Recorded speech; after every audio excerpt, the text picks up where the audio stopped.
All right, I'm at home right now, but I'm about to get on a plane and fly to New York City because 309 goes down this weekend. Of course, the return of potentially the greatest of all time, taking on the greatest heavyweight of all time, Stipe Miocic, and of course, top to bottom, a stacked card altogether. I can't wait. I'm going to be doing interviews with a lot of the main card fighters, so keep an eye out for them this week. But let's get right into this. Jon Jones versus Stipe Miocic. Who wins and why? Well, first of all, we've seen the comments from Jon Jones this week saying that he's not interested in fighting Tom Aspinall. The titles, you know, he can have a finishing rate, high finishing rate and all that type of stuff, but he doesn't have titles. And when you have 17 world titles, it only makes sense to fight somebody on your level.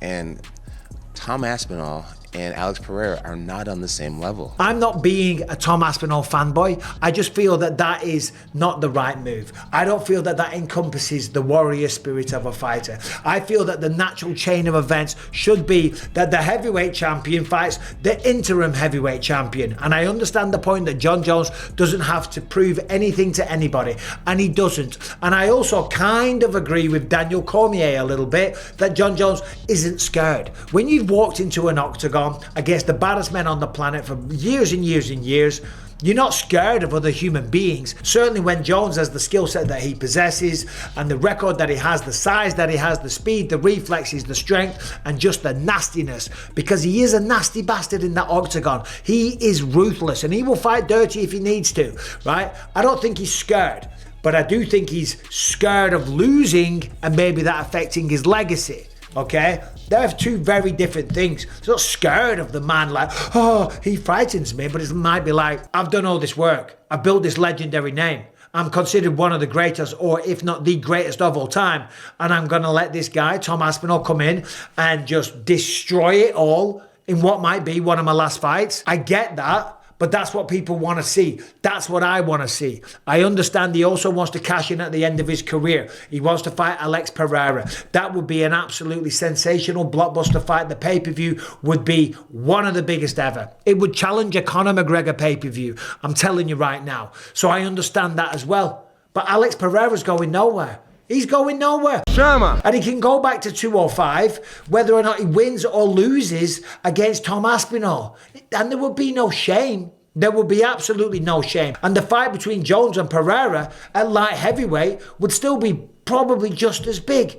Anyway, that's my thoughts on that. Massive respect for Jon Jones, the fighter. Right, I'm not talking shit, not one little bit, but that's just my thoughts. Right, so let's talk about this. I said earlier this week, Stipe Miocic is going to provide a tough test for Jon Jones, and I believe that wholeheartedly. I do believe the power at heavyweight is different. I do believe that Jon Jones won't be able to take him down at will. If he does get him down, he is going to have to work extremely hard. The strength is going to be a little bit different. The power is going to be a little bit different. I do believe the first time Stipe connects, he's going to go, whoa. Hold on a minute, it's different at heavyweight. I was talking to Anthony Smith, who I do a podcast with. He trains with Stipe and he's fought Jon Jones. He said, I'm telling you right now, there's a difference between the punching power.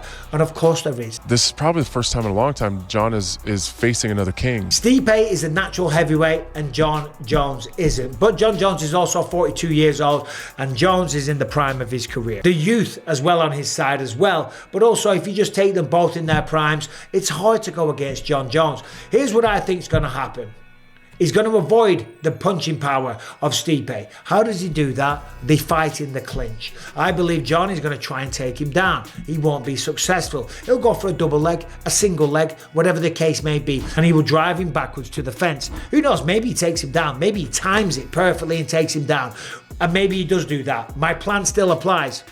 Whether or not he takes him down or he drives him up against the fence. If he drives him up against the fence, then they're fighting in the clinch. In the clinch, Jon Jones is a master. And the knees and the elbows, these are going to be a real difference. He's a little bit quicker and he's way more savvy in that regard. I believe he's going to have a lot of success with the elbows, with the knees in the clinch, all kinds of like extra dirty little maneuvers that he has. I'm not talking about eye pokes or anything like that. Oblique kick, stuff like that, where they kick the leg back. It's a sickening technique to watch, but it's perfectly legal, okay? He's going to have his hands out here. He's going to try and control the hands of Stipe. He's going to get into a clinch. He's going to rip the elbows. Jon Jones has some of the nastiest elbows. And then from there, probably hit a little foot sweep, grab a single leg, a double leg, whatever the case may be. From there, he might get a front headlock, just like he did to Cyril Gane and choke him out by a guillotine. But I think Stipe is going to be ready for that. Stipe is going to fall to his back. Jon Jones is going to get on top and probably go to work and have an absolute field day with the ground and pound. I could be wrong. Stipe might knock him out cold with one shot. And I would love to see that as well, because Stipe is a great human being. He's an awesome guy. He's a hard-working, blue-collar guy, and I wish both men nothing but the best, but I do think Jon Jones gets the job done. All right, fight fans, UFC is back this weekend at Madison Square Garden for UFC 309. It's always a special event there, and this one is going to be ridiculous. Jon Jones takes on Stipe Miocic, and I have partnered with DraftKings Sportsbook to bring you an incredible offer. If you want to get even closer to the action, then you've got to check out my partners, DraftKings Sportsbook. And right now, all new customers that bet just $5 will get $200 in bonus bets instantly. That is surely something to celebrate. Just download the DraftKings Sportsbook app right now and sign up using my code Bisping, and the crowd could be yours. And if sports betting is not yet available in your state, then don't worry. You can still join in on all the fun with DraftKings Daily Fantasy. And DraftKings is offering huge contests this weekend with massive cash prizes up for grabs. So, Jon Jones versus Stipe. We're going to find out who the true heavyweight champion is.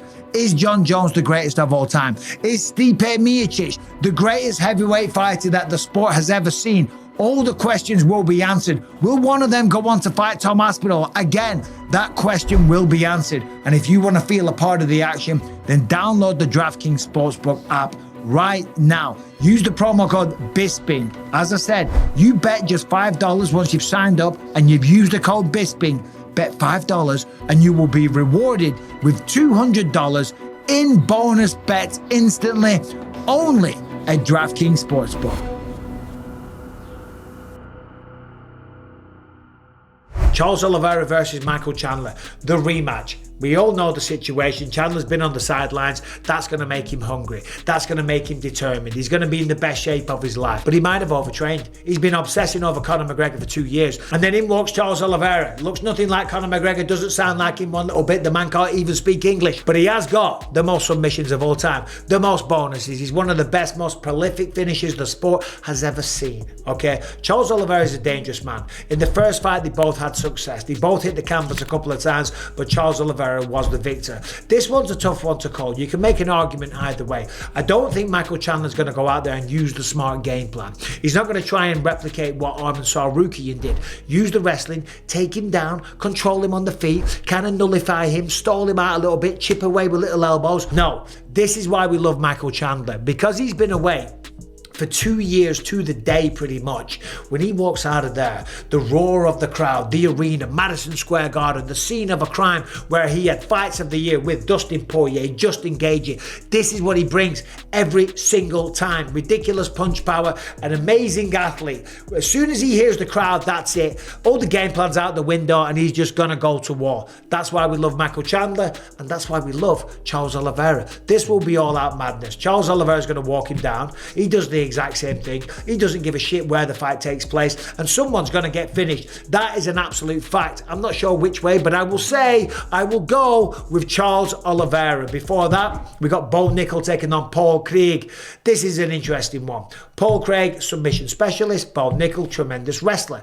On the feet, I give the advantage to Paul Craig. He's got more experience and he's taller, he's longer.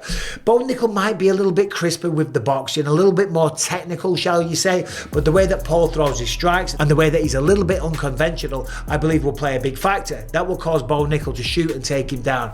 Now this fight gets really interesting. As we know, Paul Craig submitted Jamal Hill, the only person to do so. He also submitted Magomed Ankalaev, the only person to do so. Two of the best people in the light heavyweight division currently. They're massive scalps. And this is the situation with Paul Craig. The submission threat is always there. Bo Nickal's got a very good wrestling style, but he doesn't have the submissions to match a Paul Craig. I could be wrong, but I've got a feeling that we're going to see an upset from Paul Craig. Granted, on the flip side, Bo Nickal might get on top. He might establish a dominant position using the wrestling and just rip him to bits with ground and pound and then take home a rear naked choke. But don't be surprised if Paul Craig pulls on a wee triangle, right? I'm telling you, name it. Right, Paul Craig, I'll say it, submission for him. Maurizio Ruffin, James Yontop, they're opening up the main card. But I gotta go. I've got a plane to catch, okay? I will see you in New York. I'll be there with the TNT Sports crew. I can't wait. My brothers, Adam Catchell, Nick Pete.